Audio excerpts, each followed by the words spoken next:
same minute. Sorry. No. Oh, no. Hey, all you Slashaholics! Welcome to Slash Sisters. I am Slash Sister Jen. Yeah, you stole my line I there. did.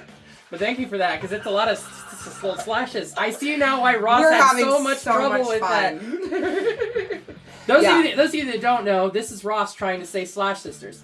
Sorry, this is Ross Marquand, and you're watching Slash Sisters. Sorry, it's hard to say. You're watching Slash Sisters. Yeah. Now you see why we struggle with it, and he's a professional fucking actor. Mm-hmm. A voice actor at that. Yeah, he's Charles Xavier now, and Apocalypse. Yeah. So anyways, that's Slash Sister Hallie. I'm Slash Sister Jen, and we want to welcome you back to our sweet little channel for horror movie reviews by true horror movie fans. Sweet. Yes, I did say sweet horror movie channel. Yeah. And if you're new here, or if you just haven't done so yet, which, why? Yeah, what are you doing? Please. Slash it. Yeah, slash that subscribe Slash button. that subscribe button. Yeah, do so it. you can stay up to date on all of our videos. Yes. Today we are finishing up a franchise. Our first. Or at finished. least for now. Who knows if they will go into it more. There is definitely an open story here. I would love to see Jordan Peele take this in far better directions than any other horror writer-director ever has. Yeah, definitely. Nia DaCosta and Jordan Peele and someone else, I'm not sure who the third person was, they all wrote this together. Mm-hmm. And Jordan kind of stepped back and let Nia DaCosta take over the directing. Yeah, he was initially attached to direct, and then he just got too busy with his other projects that he had to step down. Nia DaCosta is also known for directing the Marvels. I didn't know about that, but that, oh well. We can't. I mean, have she all did a good good job things. with this. Yeah, she did. And you know what? You can't have. We all have flops sometimes. And things happen. Anyways, we have already covered Candyman, Farewell to the Flesh, and which, in my opinion, with the exception of this, is the best sequel. Yeah, I agree. It's not bad. It continues the storyline. It continues the storyline, that but third it one, changes the setting of it. Yeah. The abomination of the third one. Day of the Dead. Yeah. Which we'll just not even talk about it. Can we not? Actually, I did see recently, a few weeks ago, that it came on video in 1999. Oh. Wow. So that's officially 25 years old now. Yeah. Anyways, so but we've covered all those. We are going to wrap up this franchise nicely. By covering the... Should have brought some laser ones. No. Why would I do something like that? Anyway, we're covering the 2021 Candyman because it's technically a sequel, not a requel. Correct. Yeah, it's very much a sequel. I mean, it's a direct sequel to the first one. It wasn't advertised as such. No, it was not. It was very much not advertised as such, but we get that nice little surprise about 2/3 of the way into the movie where we realize, oh, this is a direct sequel from the first. Mm-hmm. Okay, wow. And then the official nod at the very end. Yes, for sure.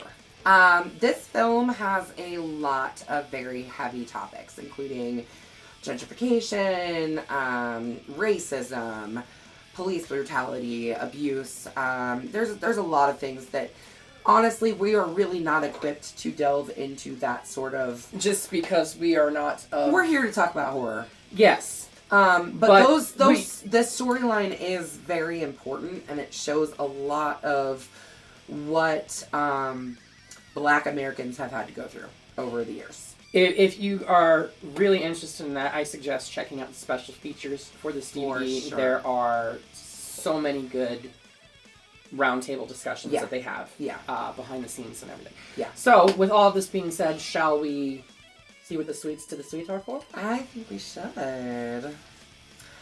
In 1977, at Chicago's Cabrini Green housing projects. That's right, we are back in Chicago. Yes, we are, baby. A young boy witnesses the killing of Sherman Fields, a homeless African-American man with a hook for a hand. And it's not a meat hook, it's an actual prosthetic hook. No, it's an actual prosthetic hook. Still. Yeah.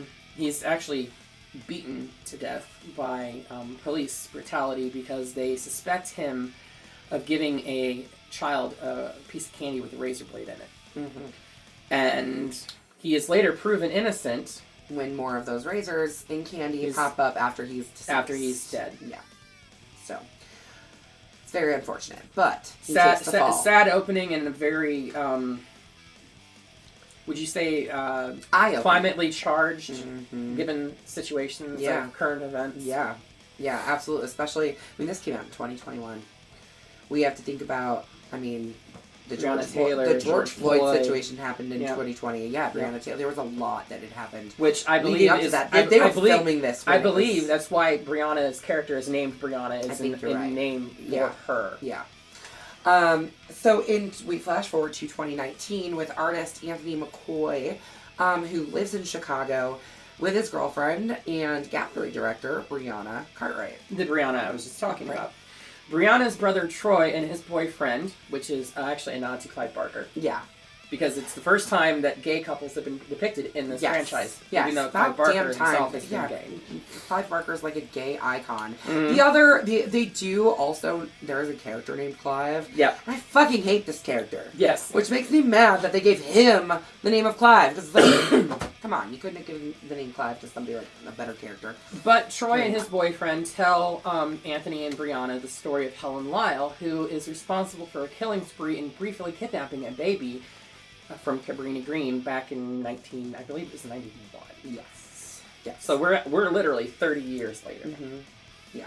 So Anthony visits what is left of the Cabrini Green projects, which is basically just like the row houses that are left. It's the row houses, the apartment buildings from the first film. Yeah, the high rises are gone. They did film in Cabrini Green in one and in this one, but the high rises are gone. The row houses are the only thing that is left. Yeah, and I don't even know that they're still left now. They might be gone by now too.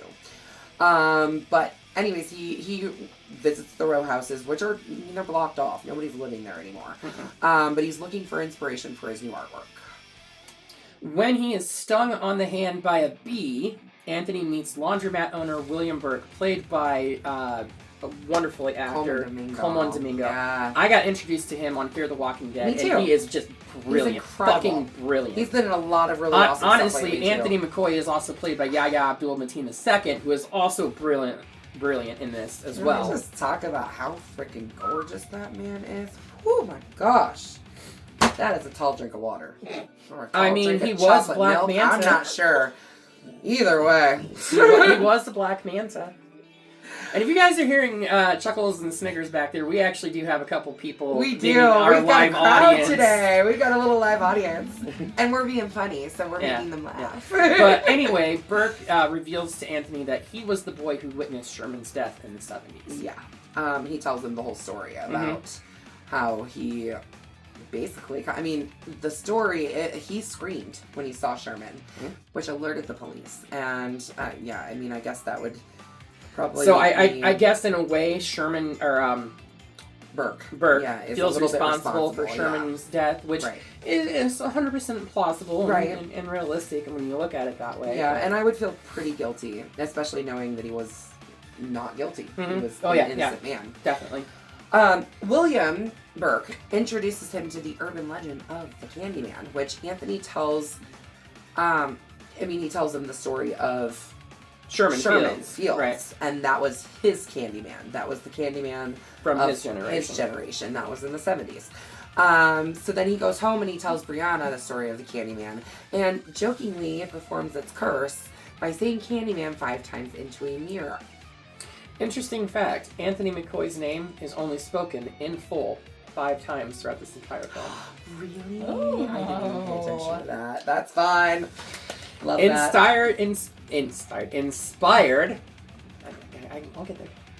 Inspired by Sherman's death and the Candyman legend, Anthony creates an elaborate art piece titled "Say My Name." Yeah. Not the Beyonce song. I was thinking that at the beginning of the video. I hope you keep that in because it was fun. Oh, I'm sorry, Destiny. Like I can keep track of this Destiny's shit. Child. No. I'm a metalhead. Like how I didn't correct her. Like how it had to come from that side. Because I didn't know. This is why you're the Peanut Gallery. Thank you, Peanut Gallery. Anyway. for a show curated by Brianna and her colleague, Clive. Yeah, Clive is the other guy at the Oh, he was a... I swear, we just had something fall on our set. Yeah. Wait, how many times have we said it? How many times have we said it? Oh, I don't know. We've probably said it enough times by now. Yeah. Well, if we're not here for next week's episode, you know why. Yeah. His artwork is very much overlooked by everyone. And yeah, he actually goes up and talks to one of the art critics. And then he's like, "What am I doing? I'm an asshole standing in front of my own artwork," you know? But yeah, that critic that he's talking to is Finlay Stevens.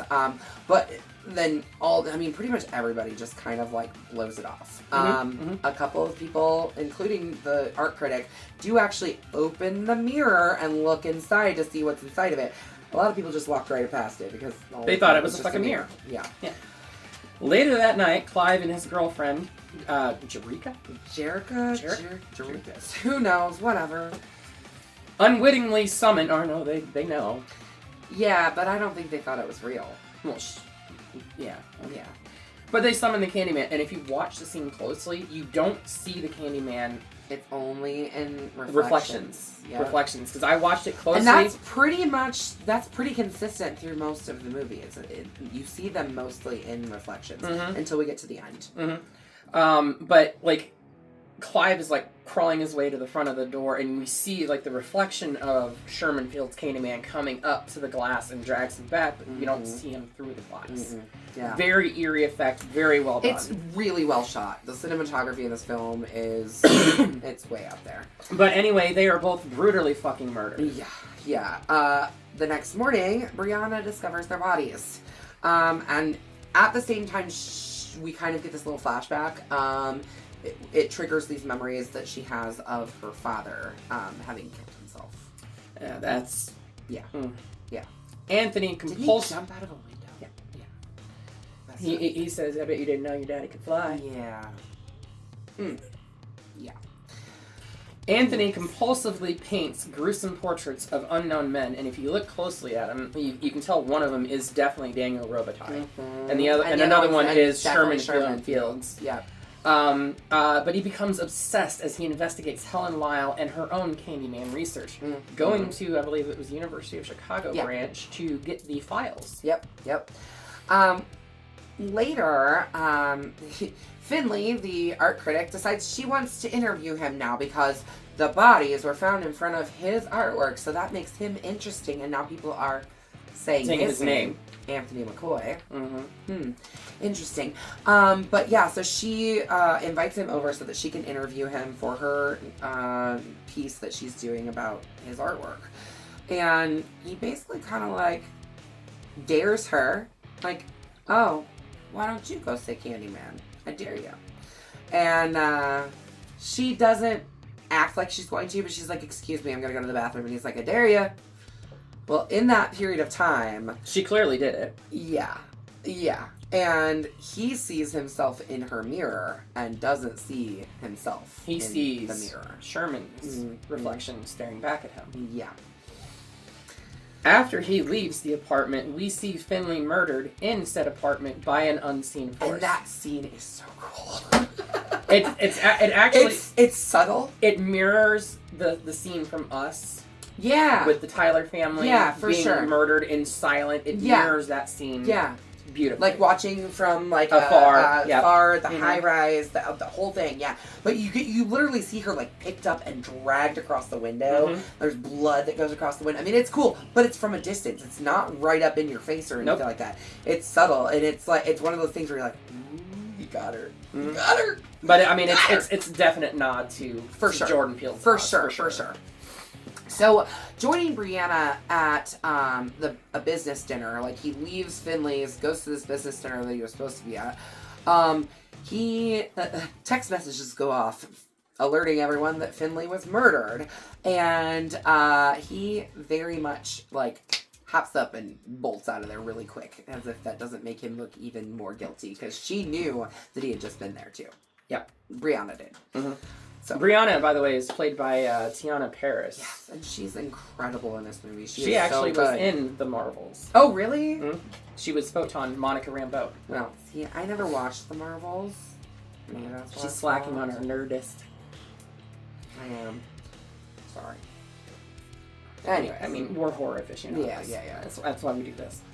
Anthony goes to William, who explains that the legend originated in the 1890s when Daniel Robitaille, an artist who had an interracial affair with a white client's daughter, was mutilated and burnt alive. Yeah. The legend. Well, I mean, he was more than just mutilated. They lynched him. Yeah, they lynched him. They covered him, and they cut his arm off and shoved a hook into it. They covered him in honey so that the bees would attack him. I mean, they did everything they could to torture that man. The legend has been renewed for generations, though, with the souls of other murdered innocent black men joining the Candyman Hive. And these are the subjects of Anthony's paintings. So all of these paintings that he obsessively painted, almost in a trance. Those are part of the Hive. Anthony attempts to protect Brianna, but only frightens her with his increasingly erratic behavior. I mean, I would be scared of that shit too, honestly. I mean, he's a mess. He is quite literally out of his fucking mind. By the way, the bee sting that was on his hand is now spreading up his arm onto his face. If you have tryptophobia, my God, don't watch this movie. There's a lot of weird little holes in bodies and stuff. It is. Yes. So now we're gonna get a very out of place scene. It is a cool scene either way. But it doesn't really belong in this movie. They totally could have pulled this out and it wouldn't have made any difference whatsoever. I mean, nothing else drives home the fact that anybody can that Candyman is a malevolent force, that anybody can call upon him and he will kill.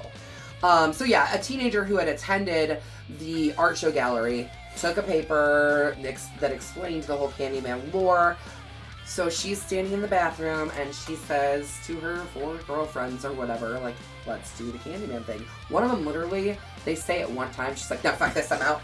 She's the smartest one in the entire fucking movie. Fuck this, I'm out. Bye. Besides Brianna's gay brother. Right. Because he absolutely refuses to say anything about it too. Right. But yeah, it is a really, really cool scene. But yeah, so there's it's a very brutal scene. Those girls all get ripped to pieces. And we see it through the lens of an innocent bystander who comes into the bathroom afterwards and is in a stall. Got headphones on and doesn't really realize what's happening yet. Right, she just hears the commotion and then she starts seeing bodies drop and blood pouring and Anthony undergoes that physical transformation with the bee sting spreading up his arm across his entire body. We don't see it does kind of go up into his chest by the end of it. And it does cover his face. Yeah, for sure. He goes to confront his mother. Who is portrayed by the same actress from the 1991 film, Vanessa Williams. No, not that Vanessa Williams, the other Vanessa Williams. Okay, so his mom is Anne Marie, which makes him the baby that Helen Lyle saved from the fire that Candyman tried to take. Bum, bum, bum. So she lied and told him that he was born outside of south part of Chicago. Right. And he was born right near Cabrini Green, and that he was the baby that was taken the night that Helen died. Anne Marie admits the Candyman was responsible for the bloodshed blamed on Helen, and the community vowed never to speak his name again. Clearly somebody has not lived up to their end of the bargain. Yeah. Well, I mean, even he starts to say it. And something they used to call Candyman. Don't say that. So Brianna seeks out William. William Burke, the guy that owns the laundromat, the guy who told the story about Sherman, because she figures that maybe she will be able to find Anthony through him.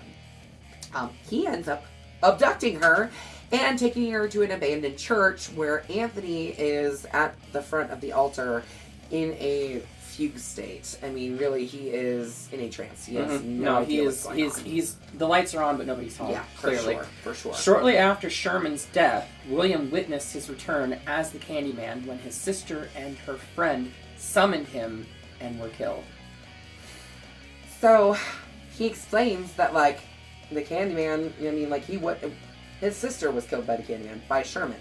At this point, he actually, like, plans to resurrect the Candyman as a hive, as a form of retaliation against the gentrifiers of Cabrini Greens. Mm-hmm.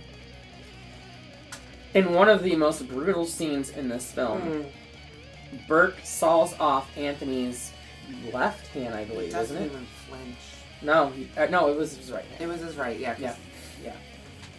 But he saws it off, and Anthony just sits there and takes it and doesn't... He shoves that fucking hook right up in there, man. And then, in an act of cowardice, I can't grasp the word I'm looking for here, but he calls the police and tells them the Candyman murder that they're looking for is in the vicinity, and he has a hook for a hand, and he's waving it around.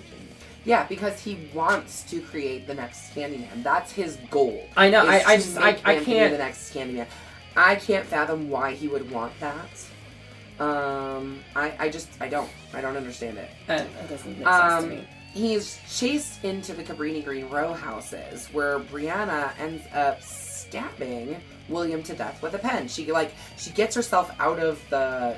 Is it duct tape that she's... I think so. So. Yeah. She gets herself out. She actually had the pen from his laundromat. Mm-hmm. It was his freaking pen that she killed him with. But yeah, she stabs the shit out of him. Repeatedly. Yes. And then she is confronted by Anthony, who collapses in her arms and is then shot dead by police. Yes. While she's holding him. Yes, the police walk in and just pop two in his chest. Yeah. He was not coming towards them. No. He was collapsed. He was no threat to them. Mm-mm. Detaining Brianna in the backseat of a car, the police try to intimidate her by telling her to say, "He came at you. He came at us. We had no choice but to drop him." Mm-hmm. And basically he says, like, you either agree or we charge you as an accomplice. Yeah. So, the amount of extortion that probably happens on a regular basis within the police force. Sorry, this is me sounding awful about police. I do respect the police. I think if you are of that race, it's more probable to happen, and it's so fucking sad that I even have to say that in this day and age. The fact that the scene is even there further drives home the fact that there is still very much a fascist regime that's still running underneath all of this. Mm-hmm. Yeah. Mm-hmm. Mm-hmm. She does eventually tell the cop, "I will say whatever the fuck you want me to say, just let me see myself in the mirror." Mm-hmm. To which she she uses that rearview mirror to calls forth Anthony's Candyman. Yeah. She says Candyman 5 times. Mm-hmm. And Anthony appears and massacres everybody. Mm-hmm. Everybody.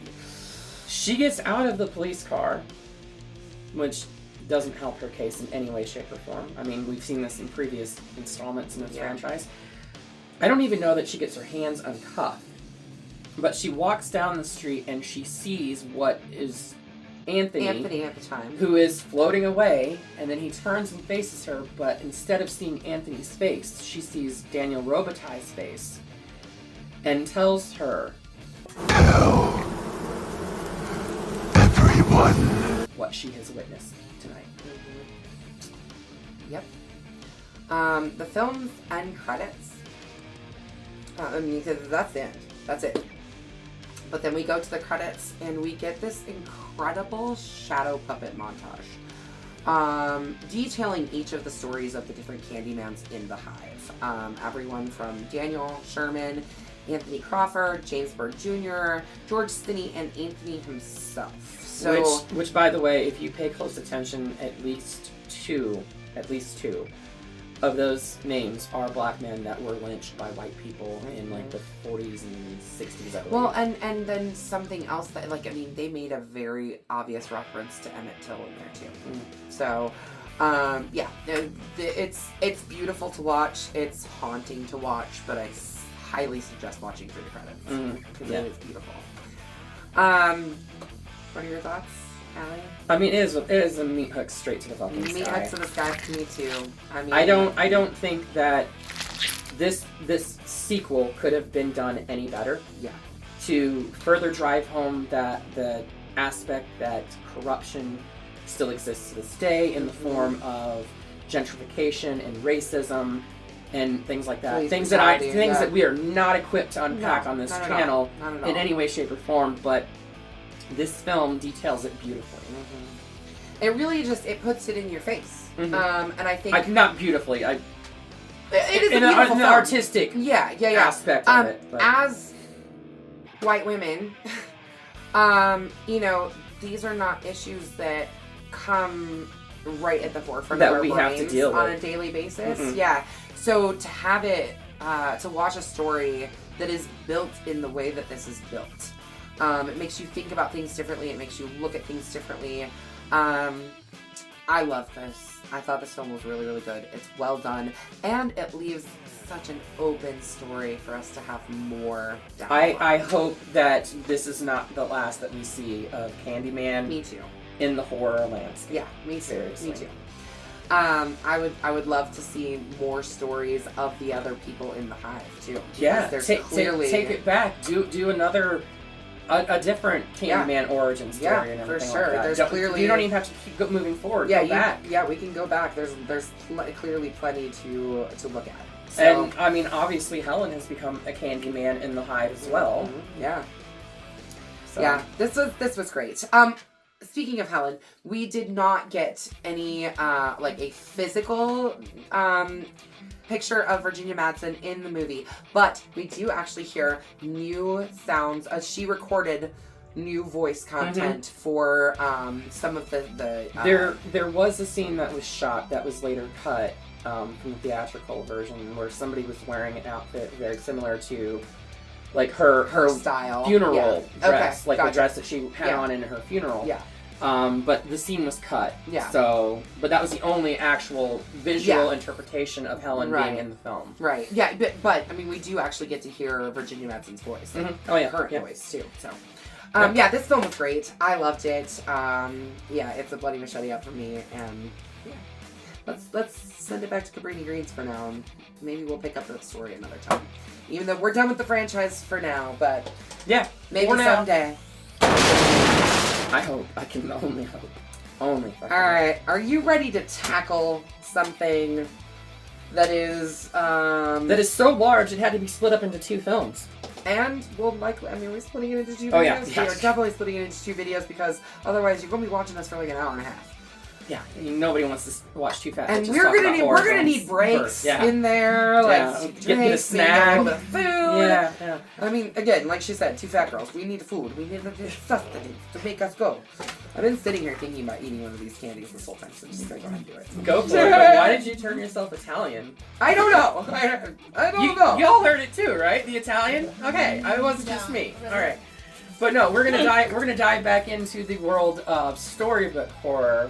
From the master himself, Stephen King, and revisit his works in the form of it. So come back next 2017 week. version, not the made-for-TV version. Right. Because this is much more gory. Yes, because even though I love Tim Curry so much. This is a horror movie review channel, not horror TV review channel. Correct. So, come back next week, where we will dive into it, Chapter 1, the very first chapter. And we will cover Chapter 2 the following week.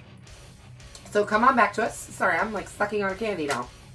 Didn't think that one through, did you? No, I sure didn't. That's why I didn't put it in my mouth earlier. I wanted one, but... Alright, but slash that subscribe button. Stab the like button. And ring-a-ling that great bell so you don't get buried in the mix and can stay up to date on all of our videos. And until next time, we will see you all in the afterlife.